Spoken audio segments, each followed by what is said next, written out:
Yesterday I was talking about the huge number of councillors who were elected to reform seats, and within days of being elected, some of them have quit their jobs, or 6 months later they walk out because they don't have the staying power, because they don't have the determination, because they don't know what they're getting in for. And some of them, of course, have been have been involved in dodgy dealings. One of the most telling stories about the fragility of Reform UK's political project broke again this week, and it came not from a struggling parish council but from the Old Bailey. And Nathan Gill, once the face of Nigel Farage's movement in Wales, has admitted to 8 counts of bribery. As an elected member of the European Parliament, he took cash from Oleg Voloshin, a pro-Kremlin fixer later sanctioned by the United States, in return for speeches and media appearances that echoed Russian propaganda about Ukraine.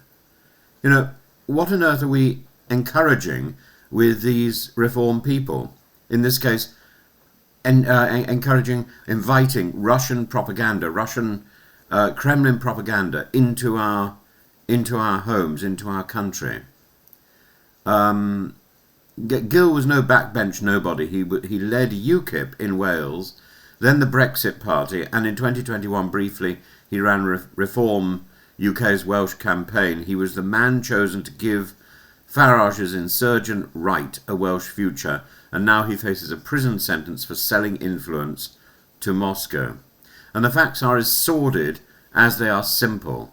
This is like looking at the way sewage works. WhatsApp messages intercepted at Manchester Airport show Gill agreeing to plant questions in the European Parliament, to host pro-Russian events, to defend TV stations tied to Putin's ally Viktor Medvedchuk, and to publish opinion pieces on channels later banned by Kyiv for disinformation. In other words, an elected British politician was for hire.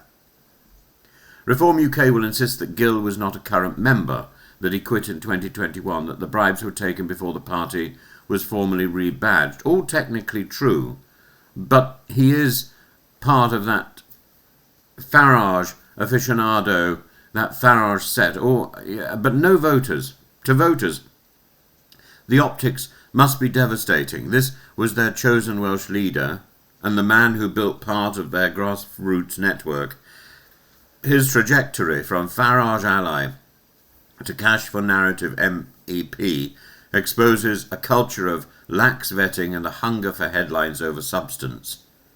It also fits a wider pattern. Since the local elections, we've seen a steady drip of reform councillors quitting within weeks of being elected, some overwhelmed by the actual work of representing a ward, others caught in petty scandals, a few investigated for far more serious misconduct. And the message is consistent: vote reform and you risk getting amateurs who resign or opportunists who exploit office. Nathan Gill's disgrace is simply the most spectacular example of a broader failure. And the party has chased populist energy without building professional standards. It's treated politics as performance, an endless series of grievances, photo ops and culture war statements, and not as public service. That creates fertile soil for 2 kinds of failure: indolence when the cameras stop rolling, and corruption when easy money is dangled. And what makes the Gill case particularly alarming is its national security dimension.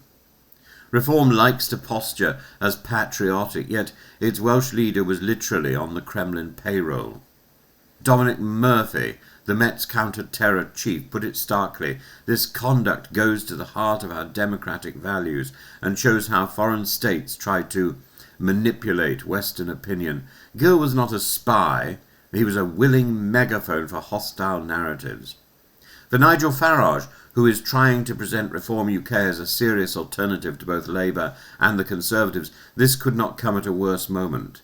The party is riding high in some polls and could top the Welsh Parliament in 2026, but every new councillor resignation, every whiff of incompetence, every story like Gill's chips away at the argument that reform is ready to govern. Politics is more than slogans.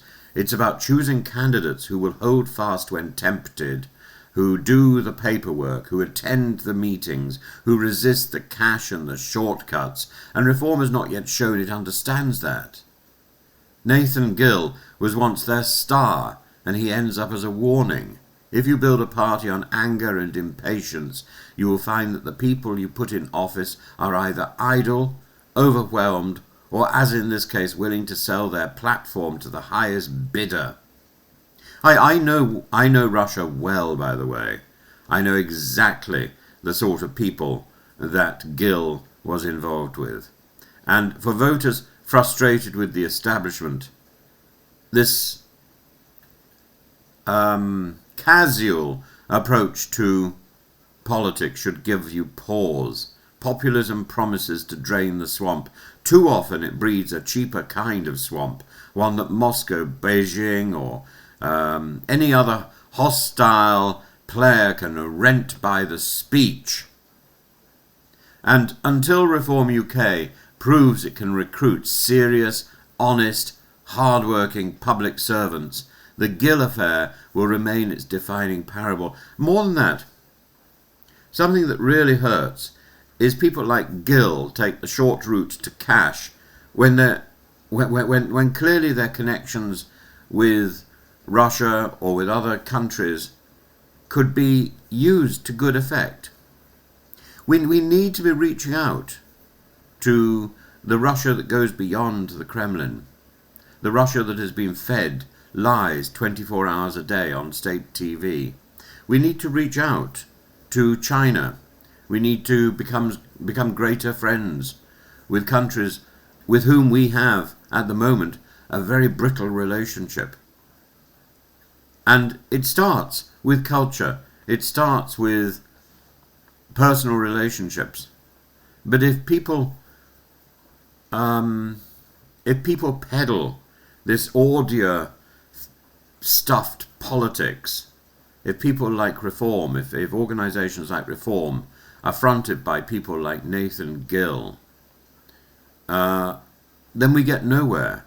All we get is criminal behaviour and corruption, the destruction of every good opportunity. I sneer in his direction, as I sneer in the direction of those councillors who were elected to represent the people under the Reform banner and have walked away from the job because they couldn't take it. If you stand for election, you stand for commitment, and you stand for hard work, and you stand for the people, and you continue standing. And I cannot be more furious with these twits and shits who take the public money in the name of Reform or whatever second-rate party they stand for and don't do the job. And more than that, in the case of Nathan Gill, pervert the office.